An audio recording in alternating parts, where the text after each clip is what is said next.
Guys, I'm so glad you have joined us for our third video where we are looking at mission and compassion this month. And hopefully we're going to talk through some things that you're going to find helpful just to set you up for some conversations in your Connect group. I'm joined by the fantastic Alistair Wallace, who is one of our, with Ruth, our site pastors in Antrim, and Charlotte Curran, our East site pastor as well. You guys are very welcome.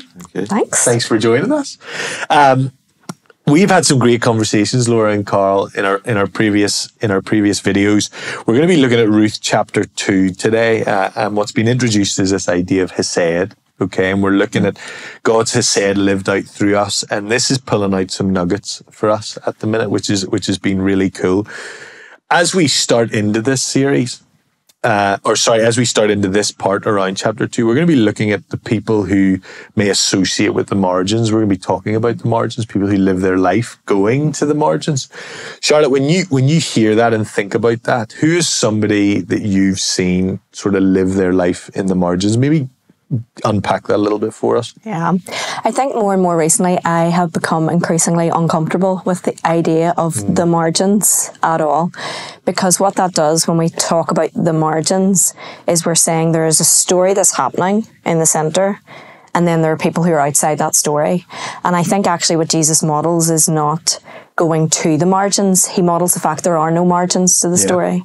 Like he's in the whole. So the people that we marginalise are not on the margins. There's no, blessed are the poor in spirit, you know, the people who are on the outside of the story. So, and I think that helpful for me growing up was the fact that my mum was someone who would have been considered on the margins of society because of the choice. When she made a choice to follow Jesus, she lost a lot of her things. She lost, family, friends. She had to give all of that up to follow Jesus. And so her life got pushed. She got pushed to the edges of those relational stories.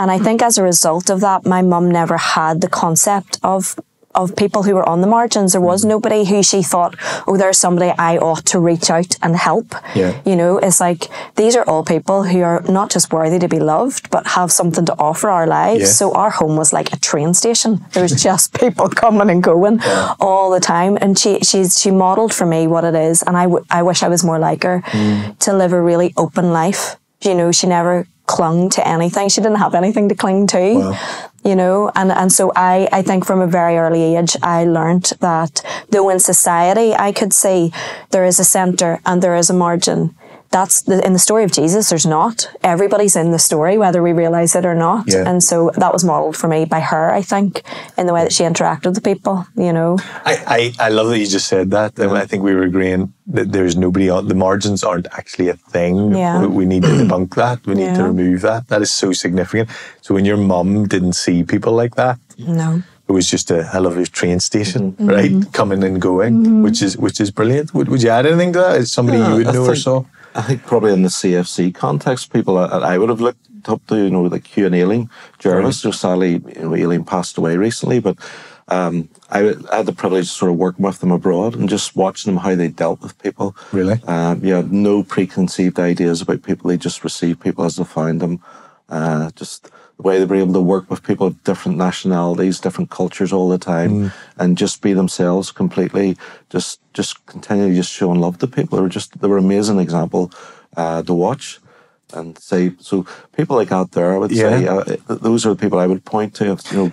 Well, it's interesting again because it sounds like a similar posture to your mum of like there was no difference for them. There was almost no savior complex of going in and rescuing. It was just giving people the dignity that we know they already have.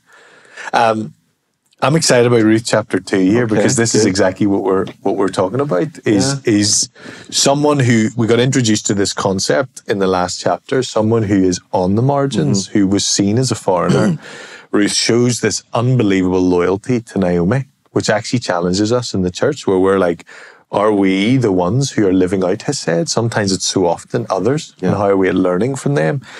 Naomi returns to Bethlehem with Ruth, the Moabite, as she's identified as. And so then we get introduced now to Ruth goes out to gather and she goes to harvest. Alistair, can you start to introduce us a little bit to chapter 2, mainly around this concept of gleaning that you were talking about? I think it's, I suppose we live in an age where we talk about, how society looks after, through benefit schemes and stuff like this here. We have a sort of like a safety net within society. But in those days, obviously, that wasn't the case. But you sort of see in Scripture that God had provided for the poor, that anybody who owned land was to leave, around the edges, and if it was dropped during the harvest for the, for the poor, the weak, and the vulnerable. So there was a sort of provision, shall we say, there for those people that God was looking after. We probably didn't see in other societies, but that was the law.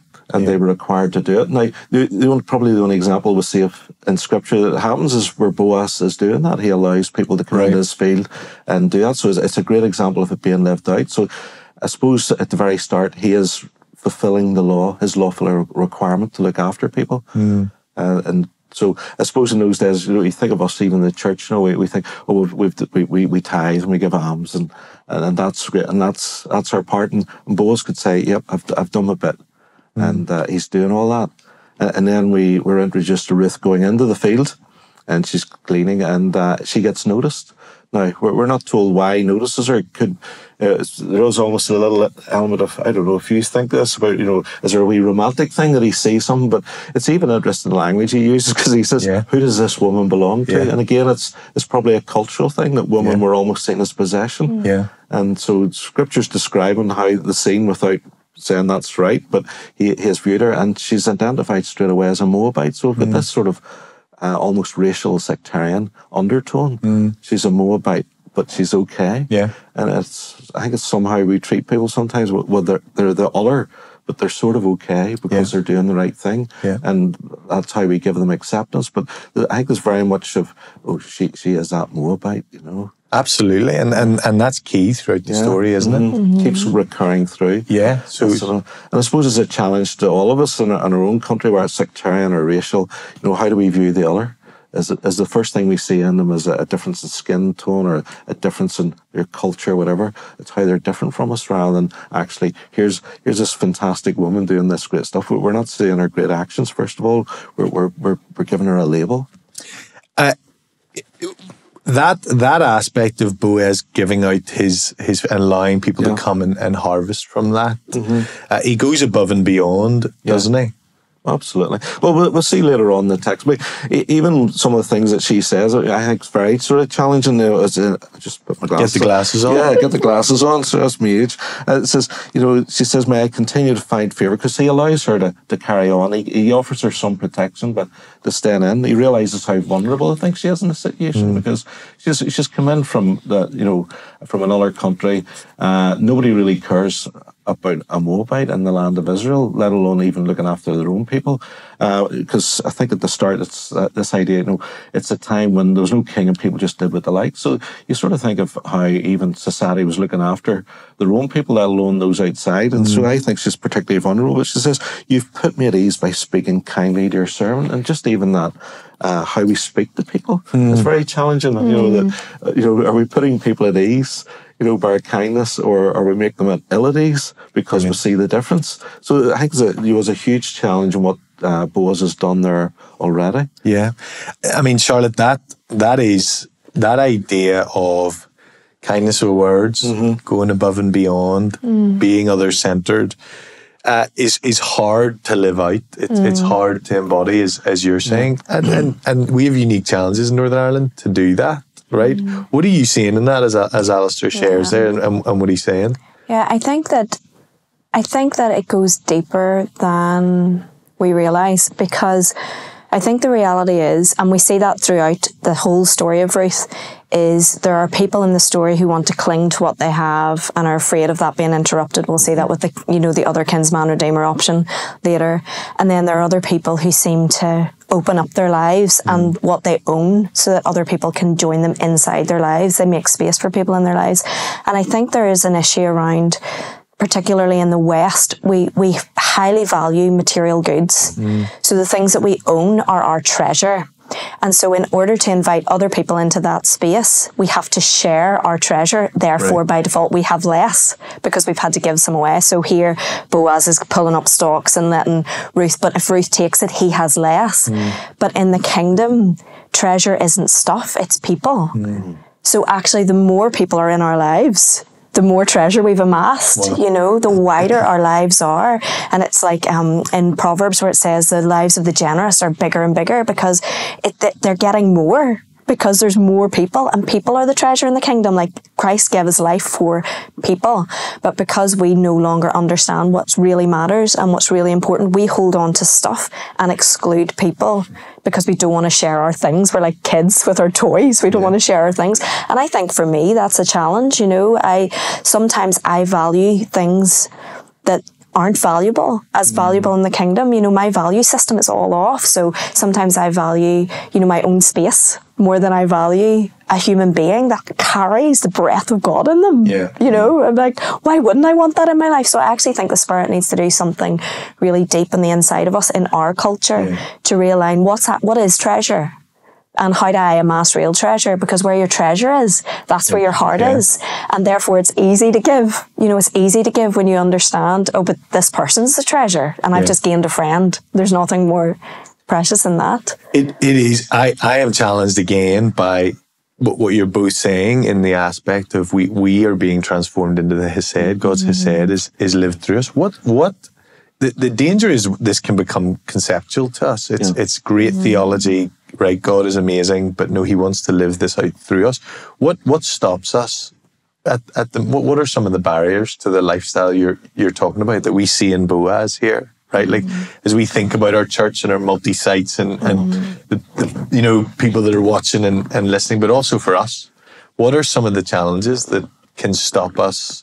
And like I will share for me, like I'm embracing my inner John Mark Comer at the minute, and hurry for me, busyness, even in especially in a church job, you're just getting pulled from one thing to the next.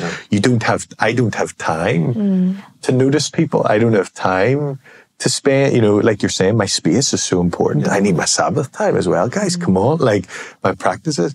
So there's a lifestyle that I'm in that pushes back against the Hesed and this generosity that Boaz shows. What are some of the challenges to live in the site? I think it's even, you see in here is almost like circles. You know, she's the outsider and then just treated as a servant. So she's brought in the circle, and then he takes her right into his table, and he's taking quite a risk there because it's for the people watching on. I mean, breaking bread's so significant in that culture. You know, you only broke bread with your good friends and your family, and he's breaking bread with this Moabite. And he's brought her right in, and in front of everybody, he's making a big statement. Now they could be probably going, "What's this guy doing?" You know, and they're misunderstanding what he's doing. But the very simple act of that loving act of bringing her right in to, "You're now sitting at my table," and not only that, but breaking bread, he's saying, "You're under my protection. She's like one of my family now. Don't anybody touch her." Right. And it's, I suppose, by her sitting at the table. By sitting at her table, you know, it's a very public statement. That culture of saying she's under my protection. Nobody lay a finger on her. And so this girl who's vulnerable has been brought in, you know, treated with the servants and under a sort of protection, but now he's brought her right into the family. And saying, "She's mine. You know, I'm going to take responsibility here." And it's, I suppose it's going back to what you said. It's very easy, you know, we'll have what we hold and our wee possessions, but it's the same with our time and who we give our love to. And, you know, the time, I think, is probably one of our most precious things. And he's given this girl time and given her dignity by bringing her in. That's a massive challenge. And we don't fully know why, do we? No. There's elements it could be, you know, it's possibly he's attracted to her, etc., you know, but I think there's much more to it than that there. You know, here's a man, you know, who's living not just by the law, of I've done what I need to do for the poor. He's gone well beyond that. Well, and brought her in. And he gives her a place. Yeah, gives her a place at the table. Give her a place, you know. And some of the servants must be looking on going, "Why not me?" You know. But he has chosen her and brought her in. It's just it's beautiful. It's a beautiful thing to, you know. And I think to try and grasp what's going on in that culture even more so. But one thing for us just to even bring somebody in and have a meal with them or to spend time having a coffee with them. This is much more significant in the culture. It's like you are now family. Wow. So it's huge, but it's a massive challenge. You're saying like even your time, you know, people disrupting your time and stuff, and none of us like to do that. You know? No, you're right. You're sitting there smiling as Alistair's saying that. 5 minutes. Absolutely, because I'm an absolute introvert. It's like, please, I don't want to create an environment that is out of my control. You know, I like to have my space under my control and to know who's going to enter and when they're going to leave, you know. And I think that part of it is, so like what Alistair's saying here is even the willingness to risk reputation. But even just in terms of, I think it's the difference. I think we've lost the concept of stewardship versus ownership. I think we own our space. But if my life is not my own, I don't own this, I steward this. And I think there are stewardship issues around everything we own. So even the concept here of leaving space around the edge of the field, it's like Boaz has the right to move to the edge of the field, but he chooses a simplicity of action. That leaves space for generosity around the edge. And I think sometimes in our life, for example, you're talking about time in our schedule, we live right to the edge of the field.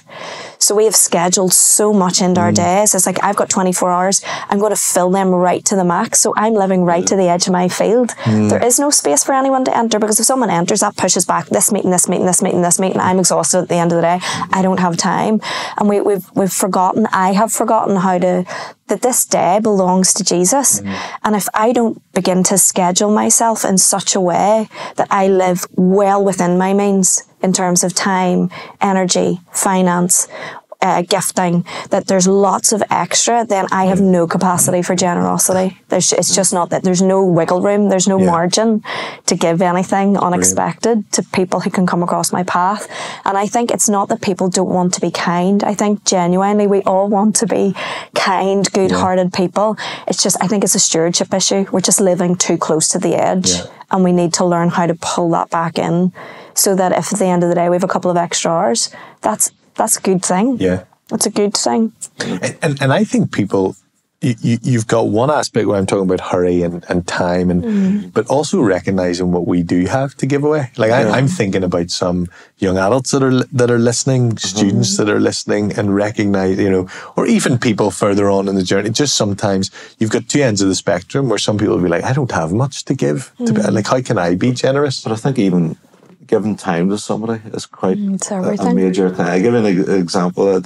Recently, I was telling the church that I was in a taxi in England, and it was one of those, you know, you're really tired sometimes, you couldn't be bothered talking to anybody. You just want to, and I sat down and put my head back, I got there, and all I heard was, "Are you all right, mate?" And I thought, this guy wants to talk. I really don't want to talk to you. And were you tempted to pretend you didn't speak English? And so I thought, I can go with this, or I can just, and I really had to push myself. And you know, but the conversation we had over the next 10 minutes was unbelievable. But I could have just gone, I'm too tired, mate, just give us a break, you know. And that would be my natural, you know, I think that's my default position, is just, please, I'm an introvert as well, I need more time. Just leave me. Just give me 10 minutes. But it was, you know, but it just opened up, just by going that wee bit extra. You just realise, you know, he started talking about Jesus, and we had a fantastic conversation, but we wouldn't have had it if I hadn't got beyond it. I'm entitled to my 10 minutes apiece. You know? It's so true. It's so easy. Like what you're saying, it's a life to be stewarded. I think it's just that wee bit of your time sometimes can mean so much. And, you know, we do have to steward our time and do it well. But there's sometimes when God disrupts it, and you got to be prepared to just, well, I'm going to go this extra 10 minutes here for this guy who seems interested, you know, and I'm not. What I'm seeing here in chapter 2 is Boaz goes above and beyond. Well, so much so that he invites her to the table, right? And that's what we're wrestling with right now, is we're wrestling with the concept of generosity and time. Is there anything else you guys would add to that as we draw to a close around the concept, what Boaz shows us in his hesed to Ruth, and how he brings her in and how he lives? Is there anything else you guys would add to that? I suppose one of the things I like about it is he doesn't treat her as a charity case.